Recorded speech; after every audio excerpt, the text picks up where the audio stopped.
Nous sommes en train de donner des conseils à la jeunesse par rapport au tourisme. En fait, vous devez mettre en tête que nous sommes en concurrence. Nous sommes en concurrence et si les ministres, les gens qui ont le pouvoir ne mettent pas cela en tête, nous risquons de pleurer chaque jour. Le Rwanda a le ministre du tourisme, le Burundi, la Tanzanie, le Kenya, Zambie, l'Angola, la RCA, le Congo-Brazzaville, tous ont des ministres du tourisme. Et à la fin de l'année, chacun doit apporter les rapports. Malheureusement pour nous, la RDC, on peut demander aux ministres provinciaux de Kamina, de Lubao, de Lualaba, de Ziro, de Bunia, Chopo, Goma, Bukavu. Combien de touristes vous avez fait entrer en République démocratique du Congo? Parfois c'est difficile de répondre à ces questions-là. Nous sommes en train de vous dire que nous avons le potentiel, mais nous devons être capables de transformer ce potentiel en argent. Le voyage que vous venez de voir, c'est un voyage que j'ai effectué au niveau du Burundi. Pour le Burundi, le visa touristique, c'est 90 $. Et il n'y a pas beaucoup de complications. Vous payez 90 $, on vous donne l'autorisation de visiter tout Burundi, prendre des photos comme vous voulez. L'important, c'est de se conformer aux règles du Burundi. Mais nous, en RDC, prendre des photos, c'est difficile. Quand on voit un blanc, on pense qu'il vient voler les minéraux. Non, les blancs n'ont pas besoin de nos minéraux. C'est nous qui avons besoin d'eux pour les minéraux. Je suis en train de vous dire chaque jour que nous avons besoin de l'argent des Européens, des Asiatiques, des Océaniens, des Américains, des autres Africains. Et ils ont besoin de nos gorilles, de notre culture et de notre... et tout le potentiel que nous avons. Parce que le cuivre,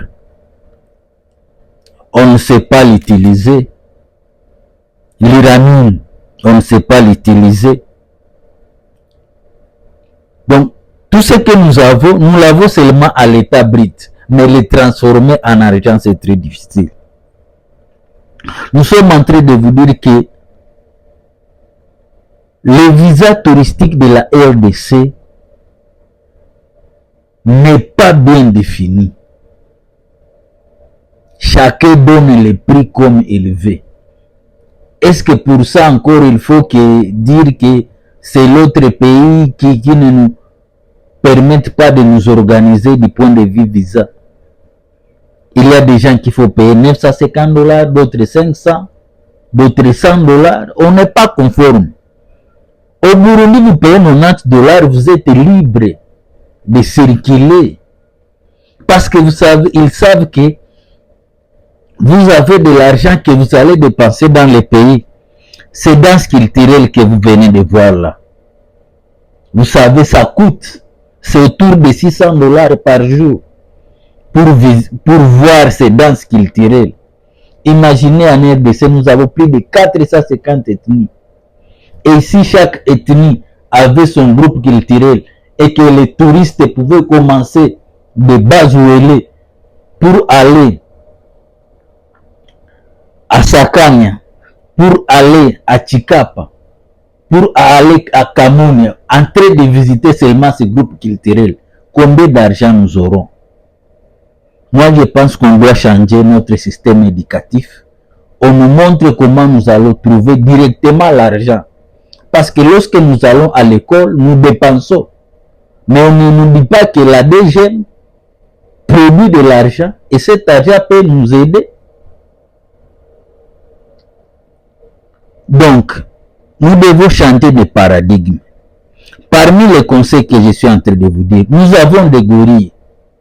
Les Blancs veulent voir les gorilles. Et pour voir les gorilles, c'est $400. Et une partie de cet argent revient à la population locale. Mais actuellement, ça fait plus de 3 ans que nos gorilles ne sont pas visités par les touristes. Et même ceux qui étaient visités à Bukavu, Sud Kivu,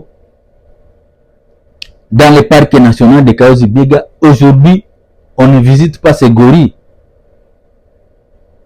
Imaginez si chaque jour, parce que la RDC a plus de 50 familles de gorilles. Parce que, à commencer par Lubero, vous descendez, vous montez jusque dans la Chopo, dans le parc de Maïko, vous entrez jusqu'au Maniema, vous tournez jusqu'au Sud Kivu, à Itombe, ce sont des gorilles. Donc ce qui nous reste, c'est nous organiser. Quelqu'un qui entre par Uvira, il va voir les gorilles. Quelqu'un qui entre par la Cassine, il va voir les gorilles. C'est nous organiser seulement. Nous avons des danses culturelles. Nous avons beaucoup de potentiel, les lacs. Regardez, c'est un groupe de touristes qui a fait plus de 10 jours en République démocratique du Congo. Ils ont loué des véhicules, ils sont dormis dans des hôtels, ils ont visité nos parcs, ils ont fait des danses culturelles, ils ont pris les avions.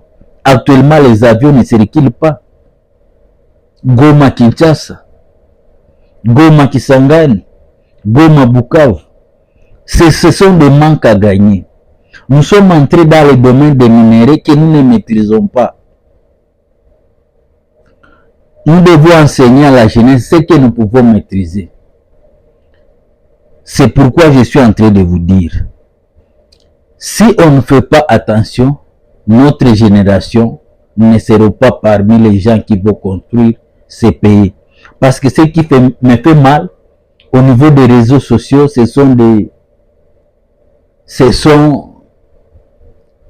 on est en train de juger les gens à cause de détournements, à cause de la politique. Donc tout ça, du point de vue business, nous sommes en train de perdre. Nous sommes en train de perdre du point de vue du business. Et au lieu qu'on puisse aider la population locale, on peut donner l'argent au niveau de Barcelone. Alors que ce sont les gens de Barcelone qui doivent venir nous donner de l'argent. Et en même temps, PAM veut aider pour lutter contre les famines. Ça, c'est un conseil à la jeunesse. C'est nous qui devons prendre les choses en main, du point de vue business. Le potentiel est là, mais si nous ne savons pas transformer le potentiel en argent, c'est difficile. Pour louer ces bateaux-là, c'est $50 par personne. Nous étions 10 personnes. Ça fait 500. Nous avons visité l'île Budge. Chambre, c'est $50 fois 10 personnes. Voir le groupe culturel. Prendre l'avion de Goma et Kinshasa. C'était autour de $190. Donc si on ne prend pas les choses en main, nous aurons nos yeux pour pleurer. Le potentiel est là.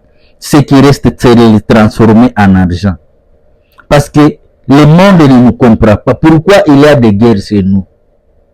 C'est pourquoi je suis en train de dire à la jeunesse, laissez les armes. Parce que les armes enrichissent une catégorie de personnes au détriment de la population. Parce que souvent, c'est au début de l'année que les guerres sont en République démocratique du Congo.